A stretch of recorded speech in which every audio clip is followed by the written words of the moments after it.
নমস্কার, কাহিনী চ্যানেলে আপনাকে স্বাগত। বাংলা সাহিত্যের নানান স্বাদের গল্প আমরা এই চ্যানেলে উপস্থাপনা করে থাকি। আপনিও যদি সাহিত্যপ্রিয় মানুষ হন, তাহলে এই চ্যানেলটি এখনই সাবস্ক্রাইব করুন। আজ আপনাদের সামনে পরিবেশন করতে চলেছি সুনীল গঙ্গোপাধ্যায় রচিত রাক্ষসে পাথর। গল্পটি যদি ভালো লেগে থাকে তাহলে অবশ্যই একটি লাইক করবেন এবং আপনাদের মূল্যবান মতামত কমেন্টসে অবশ্যই জানাবেন। শুরু হচ্ছে আজকের গল্প, রাক্ষসে পাথর।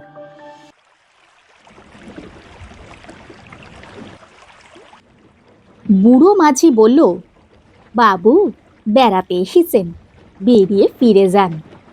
ওই দ্বীপে যাবেন না, ওখানে দোষ লেগেছে। আমরা একটু অবাক হলাম। দোষ লেগেছে মানে কি? দ্বীপের আবার দোষ লাগে কি করে? বিমান বলল, বুড়ো কর্তা, তুমি যা টাকা চেয়েছো তাই দিতে আমরা রাজি হয়েছি, তবু তুমি আমাদের নিয়ে যাচ্ছ না কেন? ওই দ্বীপে কি আছে? বুড়ো মাঝি তার সাদা দাড়ি চুলকোতে চুলকোতে বলল, কিছুই নেই, সেই কথাই তো বলছি, শুধু শুধু ওখানে গিয়ে কি করবেন? বুড়ো মাঝি হাল ধরেছে আর দাঁড় বাইছে তার নাতি। এই নাতির বয়স 13-14 বছর হবে। ওর নাম সুলতান। সে কেমন যেন ভয় ভয় তাকিয়ে আছে আমাদের দিকে। বুড়ো মাঝি যতই না বলছে ততই আমাদের জেদ চেপে যাচ্ছে। একটা সাধারণ দ্বীপ, সেখানে কি এমন ভয়ের ব্যাপার থাকতে পারে? কত জাহাজ যাচ্ছে এখান দিয়ে, সেরকম কিছু থাকলে সবাই জানতে পারতো। হলদিয়াতে বিমানের দাদা চাকরি করে। আমি আর বিমান কয়েকদিনের জন্য এসেছি এখানে বেড়াতে। হলদিয়া জায়গাটা বেশ সুন্দর। নতুন বন্দর, নতুন শহর গড়ে উঠেছে। চারিদিকে শহরটার একদিকে গঙ্গা আর একদিকে হলদি নদী। সকালবেলা নদীর ধারে জেলেরা মাছ বিক্রি করতে আসে। আমরা সেই মাছ কিনতে গিয়েছিলাম। ঘাটে অনেকগুলো নৌকো বাঁধা। নৌকো দেখেই আমাদের মনে হলো, একটা নৌকো ভাড়া করে নদীতে বেরিয়ে এলে কেমন হয়। একজন মাঝিকে জিজ্ঞেস করতেই সে রাজি হয়ে গেল। 30 টাকা দিলে সে যতক্ষণ ইচ্ছে আমাদের ঘুরিয়ে আনবে। আমি আর বিমান দুজনেই সাঁতার জানি, সুতরাং আমাদের জলের ভয় নেই। বিমান তো সুইমিং কম্পিটিশনে অনেকবার প্রাইজ পেয়েছে। আমি আগেই শুনেছিলাম যে হলদিয়ার কাছে একটা দ্বীপ আছে, তার নাম আগুনমারির চর। আগে সেই চরটা মাঝে মাঝে ডুবে যেত, আবার মাঝে মাঝে জেগে উঠত। এখন আর ডোবে না, এখন সেখানে গাছপালা জন্মে গেছে। কোনো মানুষজন অবশ্য সেখানে এখনো থাকে না। নৌকো দেখেই আমার ওই দ্বীপটার কথা মনে এসেছিল। নতুন দ্বীপ মানেই তো নতুন দেশ। ওখান থেকে ঘুরে এলেই একটা নতুন দেশ দেখা হয়ে যাবে। অনেক দিন বাদে যখন ওই দ্বীপেও অনেক ঘরবাড়ি হয়ে যাবে, কলকারখানা বসবে, তখন আমরা বলবো, জানো, যখন আমরা আগুনমারিতে গিয়েছিলাম তখন এসব কিছু ছিল না। গাছপালা ছাড়া আর কি আছে সেই দ্বীপে? বুড়ো মাঝি ভয় পাচ্ছে কেন? নৌকোয় চড়বার সময় মাঝিদের কখনো চটাতে নেই, সেজন্য আমি অনুনয় করে বললুম, ও বুড়ো কর্তা, বলো না সেখানে কি আছে, কেন আমাদের যেতে বারণ করছো? বুড়ো মাঝি বলল, কিছু নেই তো বলছি গো বাবু, শুধু কয়েকটা গাছ আর বালি, আর ওই শামুক ঝিনুক ভাঙা। বিমান বলল, তাহলে আমাদের সেখানে নিয়ে যেতে চাইছো না কেন? সেখানে কি ভয়ের কিছু আছে? বুড়ো মাঝি বলল, আকাশে মেঘ দেখো না বাবু, এখন আর অত দূরে যাওয়া ঠিক নয়, এই কিনারায় কিনারায় থাকাই ভালো। বিমান বলল, তুমি কি আমাদের ছেলে মানুষ পেয়েছো? সামান্য মেঘ, এতে কখনো ঝড় ওঠে? তুমি আমাদের নিয়ে যেতে চাও না বলো?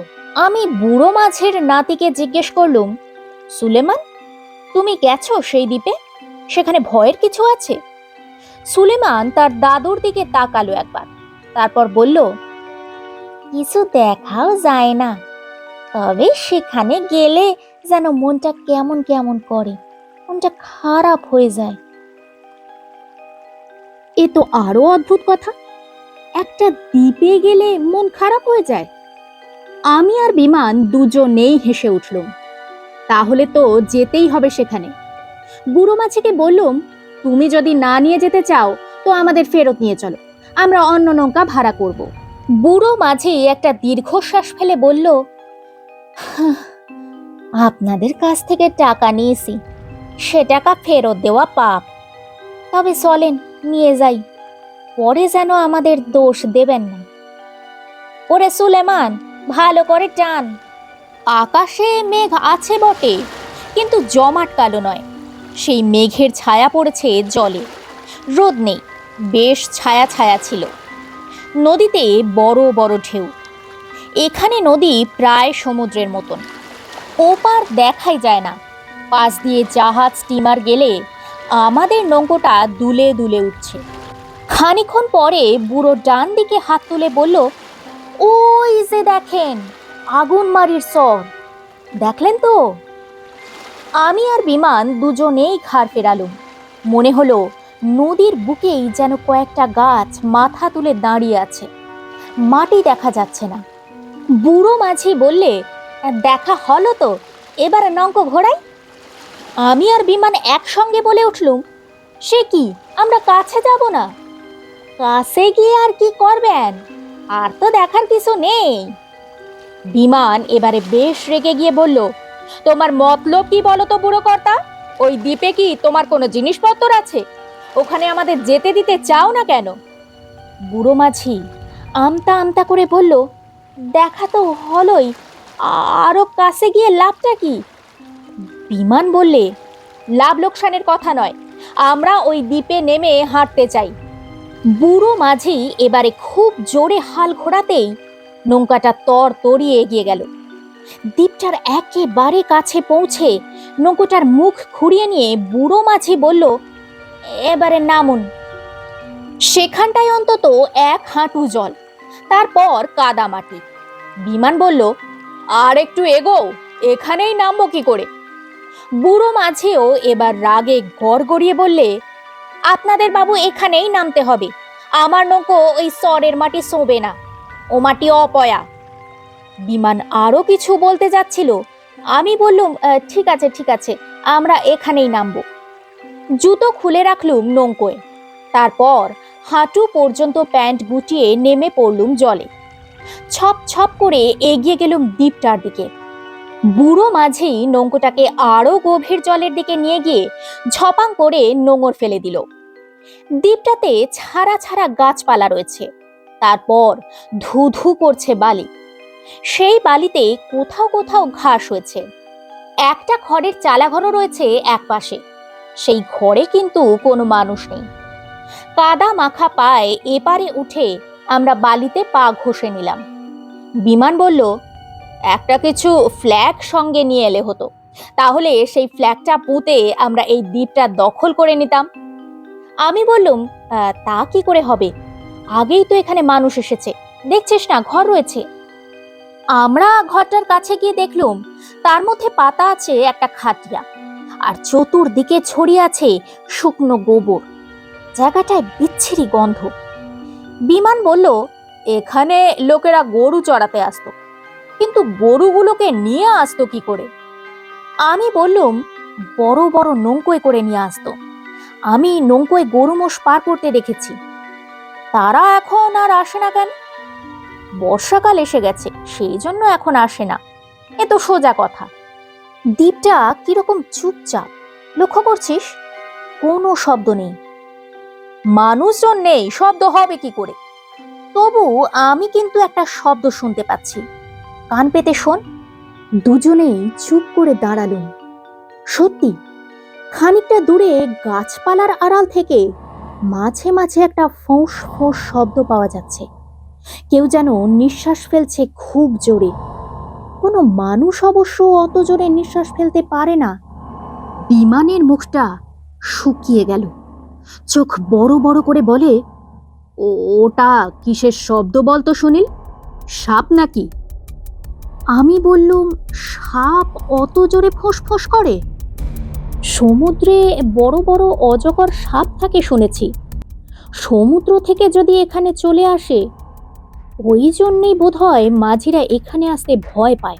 একটা অজগর সাপ থাকলেও সেটাকে মেরে ফেলতে পারতো না? চল এগিয়ে গিয়ে দেখি।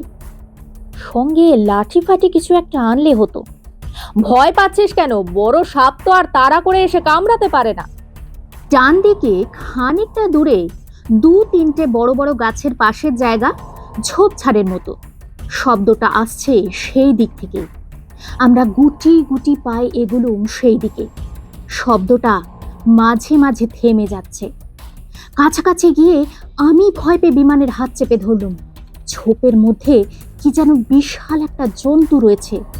বিমান বললে, ওটা তো একটা মোষ, কাত হয়ে শুয়ে আছে।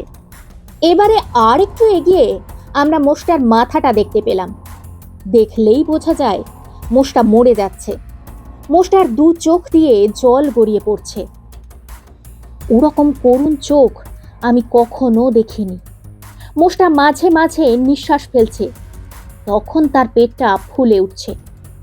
ওইটুকুতেই বোঝা যায় যে ও বেঁচে আছে। আমি বললুম, এত বড় একটা মোষ, কি হয়েছে ওর? সাপে কামড়েছে?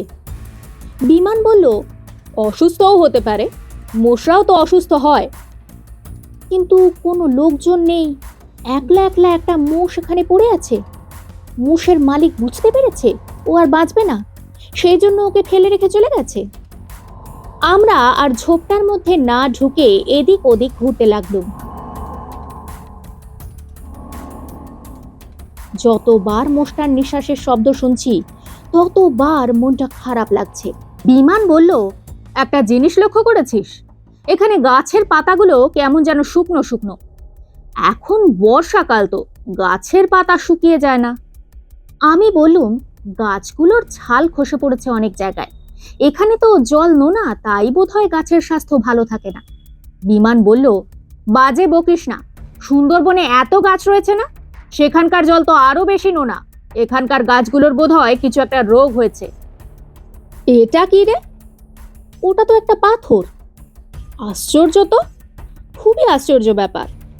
কিসের আশ্চর্য? তুই বুঝলি না গঙ্গা নদীর দ্বীপে পাথর আসবে কি করে? কেন? এখানে কি কোথাও পাথর আছে? এদিকে কি কোথাও পাহাড় আছে? এখানে এত বড় একটা পাথর কে নিয়ে আসবে? পাথরটা এমনিতেই খুব সাধারণ, একটা মাঝারি ধরনের আলমারির সাইজের। যে কোনো পাহাড়ি জায়গায় গেলে এই রকম পাথরের চাই পড়ে থাকতে দেখা যায়, কিন্তু নদীর উপরে একটা নতুন দ্বীপে এরকম পাথর তো দেখতে পাওয়া স্বাভাবিক নয়। আমরা পাথরটার কাছে গেলুম। সেটার গায়ে শ্যাওলা জমে গেছে। আমি পাথরটার গায়ে হাত দিয়ে বললুম, সমুদ্রের তলায় অনেক জায়গায় ডুবো পাহাড় থাকে, হয়তো গঙ্গার এখানটাতে ডুবো পাহাড় আছে। দ্বীপটা তৈরি হবার সময় পাথরটা উঠে এসেছে। বিমান হাঁটু গেড়ে বসে বলল, তোর কি বুদ্ধি! পাথর কি হালকা জিনিস যে জলের উপরে ভেসে উঠবে? তাছাড়া দেখ, এর তলায় কিছু ঘাস চাপা পড়ে আছে। এই দ্বীপটা হবার পর কেউ পাথরটা এখানে এনেছে, কিন্তু শুধু এত বড় একটা পাথরকে এখানে বয়ে আনবে কেন? আমি পাথরটার গায়ে হাত বুলোতে বুলোতে বললুম, উল্কা নয় তো, অনেক সময় টুকরো পৃথিবীতে এসে পড়ে। বলতে বলতে আমি মাথা ঘুরে মাটিতে পড়ে গেলুম। বিমান দারুণ ভয় পেয়ে চেঁচিয়ে উঠল, কি হলো সুনীল, কি হলো তোর? আমি সঙ্গে সঙ্গে উঠে বসলুম। আমিও অবাক হয়ে গেছি খুব। কি হলো কিছু বুঝতে পারছি না, এরকম তো আমার কখনো হয় না। বিমান আমায় ঝাঁকুনি দিয়ে বলতে লাগলো, কি হলো রে, কি হলো? আমি বললুম, জানি না, হঠাৎ কেমন মাথাটা ঘুরে গেল। চুপ করে বসে থাক, উঠিস না। আমার কিছু হয়নি। তবু বসে থাক। একটা জিনিস দেখ সুনীল, এই পাথরের নিচের ঘাসগুলো দেখ, কেমন যেন খয়েরি হয়ে গেছে। ঘাস চাপা পড়লে হলদে হয়ে যায়, কিন্তু খয়েরি? তুই কখনো খয়েরি ঘাস দেখেছিস? এ বোধহয় অন্য জাতের ঘাস। পাশের এই গাছটা দেখ, এই গাছটার গাটা লাল। আমি লাল রঙের গাছও কখনো দেখিনি। বিমান, ওই যে মোষটা মরে যাচ্ছে, ওর জন্য আমার খুব কষ্ট হচ্ছে। আমারও খুব কষ্ট হচ্ছে রে, এমনি একটা মোষ মরে যাচ্ছে। ইস, মোষটাকে এর মালিক যে ফেলে গেল। বিমান, আমার ইচ্ছে করে এখানে শুয়ে শুয়ে কাটিয়ে দিলে বেশ হয়। যদি নৌকোটা চলে যায়? ইস, গেলেই হলো, পুরো পয়সা দিয়েছি না। তাছাড়া যদি যায় তো চলে যাক, আমরা এখানেই থেকে যাব। হঠাৎ আমি লাফিয়ে উঠে পড়লুম, দারুণ জোরে চেঁচিয়ে উঠলুম, বিমান, বিমান, এই পাথরটা জ্যান্ত। বিমান বলল, কি বলছিস, তোর মাথা খারাপ হয়ে গেছে? না রে, আমি সত্যি দেখলুম পাথরটা নড়ে উঠল। কি বলছিস জাতা, পাথরটা নড়বে কি করে? আমি স্পষ্ট দেখলুম পাথরটা পেটের কাছে একবার যেন চুপসে গেল, আবার ফুলে উঠল, ঠিক ব্যাঙের মতন। দূর, পাথরের আবার পেট কি? তুই ভুল দেখেছিস। মোটেই ভুল দেখিনি। বিমান গিয়ে পাথরটার গায়ে হাত দিতেই আমি বিমানের অন্য হাতটা ধরে এক হ্যাঁচকা টানে সরিয়ে আনলো মুখে। আমার বুকের মধ্যে দুম দুম আওয়াজ হচ্ছে। ওই পাথরটার গায়ে হাত দিয়েই আমি মাথা ঘুরে পড়ে গিয়েছিলাম। ওই পাথরটার কিছু একটা ব্যাপার আছে। দূরে শুনতে পেলুম বুড়ো মাঝি আর সুলেমান চেঁচিয়ে ডাকছে, বাবু, বাবু। আমি বললুম, চল বিমান, নৌকোয় ফিরে যাই। বিমান বলল, না, এক্ষুনি যাব না, এখানে শুয়ে থাকবো বললুম যে। না, আমার মোটেই ভালো লাগছে না, চল নৌকোয় ফিরে যাই। বিমানকে প্রায় জোর করেই আমি টানতে টানতে নিয়ে চললুম। তারপর নৌকোয় উঠে বুড়ো মাঝিকে বললুম, চলো, শিগগির চলো। নৌকোয় উঠে বিমান লম্বা হয়ে শুয়ে রইল। তার চোখ দুটো ছল ছল করছে। ভাঙা গলায় বলল, আমার কিছুই ভালো লাগছে না রে। সুলেমান আমাদের দিকে চোখ বড় বড় করে তাকিয়ে আছে। আমি তাকে জিজ্ঞেস করলুম, ওই দ্বীপে গেলে তোমাদের কি হয় বলো তো? সুলেমান বলল, কি জানি বাবু, ওখানে গেলে মনটা যেন কেমন কেমন করে, কাজ করতে ইচ্ছে করে না, শুয়ে থাকতে ইচ্ছে করে। বুড়ো মাঝি বলল, বাবু, আগে তো আমরা ওই চরে যেতাম। বেশি ঝড় বৃষ্টি হলে ওখানে নৌকো বেঁধে চালাঘরটায় বসে জিরোতাম। অনেক লোক আগে ওখানে গরু মোষ চড়াতে আসতো, এখন আর কেউ যায় না। কেন যায় না বলো তো?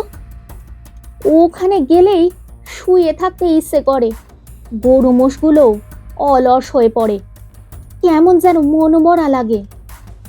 আমাদেরও সেই রকম লাগছিল, কিন্তু কেন হয় এরকম বলো তো? কি জানি, গাছপালাগুলো কেমন ধারা শুকিয়ে যাচ্ছে, দেখলেন না? ও দ্বীপে খারাপ নজর লেগেছে। ওখানে একটা বড় পাথর আছে, দেখেছো? আগে ওটা ছিল না, আগে ছিল না, এই তো মাস খানেক ধরে দেখছি। কি করে পাথরটা ওখানে এলো কেউ তা জানে না। কেউ কেউ বলে ওটা আকাশ থেকে খসে পড়েছে। আমার মাথাটা এখনো দুর্বল লাগছে। আমি আর কথা বলতে পারলুম না, শুয়ে পড়লুম বিমানের পাশে। হলদিয়ায় ফিরে এসে আমরা দুজনেই সোজা চলে গেলুম বিছানায়। রাত্রিরে কিছু খেতেও ইচ্ছে করলো না। ঘুমিয়ে ঘুমিয়ে নানা দুঃস্বপ্ন দেখতে লাগলুম। তার মধ্যে বারবারই দেখতে লাগলুম সেই পাথরটাকে, ঠিক একটা ব্যাঙের মতো। তার পেটটা একবার চুপসে যাচ্ছে, একবার ফুলছে, একটা জ্যান্ত পাথর। আমি শিউরে শিউরে উঠতে লাগলুম। সকালবেলা বিমানের দাদা স্বপনদা জিজ্ঞেস করলেন, তোদের কাল কি হয়েছিল? সন্ধে থেকে খালি ঘুমোচ্ছিলি? স্বপনদাকে সব কথা বলতেই হলো। স্বপনদা সবটা শুনে হো হো করে হেসে উঠে বলল, গাঁজাখুরি গল্প বলার আর জায়গা পাসনি?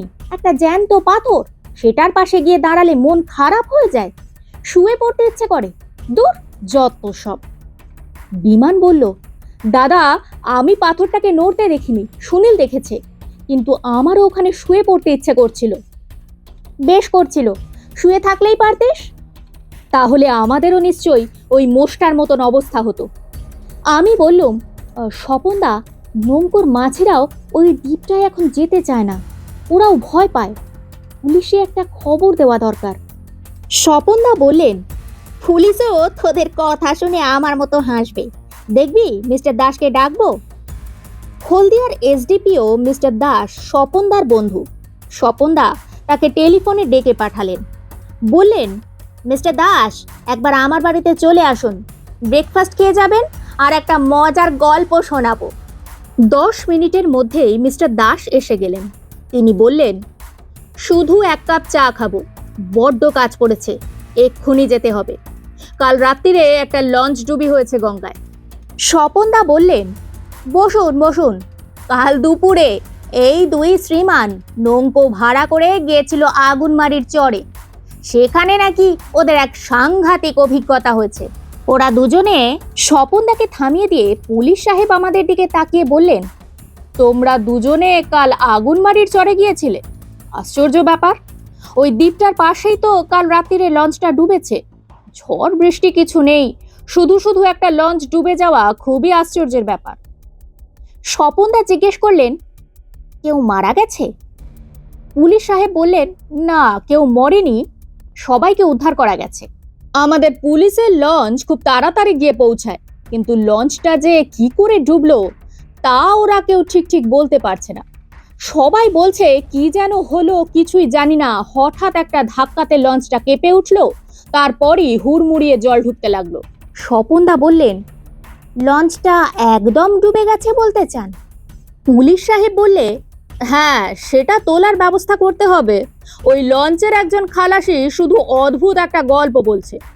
আগুনমারির চর থেকে একটা মস্ত পাথর নাকি উড়ে এসে প্রচন্ড জোরে লঞ্চটাকে ফুটো করে দেয়। এরকম গাঁজাখুরি কথা কেউ শুনেছে? গঙ্গার উপরে দ্বীপ, সেখানে পাথর আসবে কি করে? যদি বা পাথর থাকে, সেটা কেউ না ছুড়লে এমনি এমনি উড়ে আসবেই বা কি করে? স্বপনদা বললেন, ওরাও ওই দ্বীপে একটা বড় পাথর দেখেছে বলছে।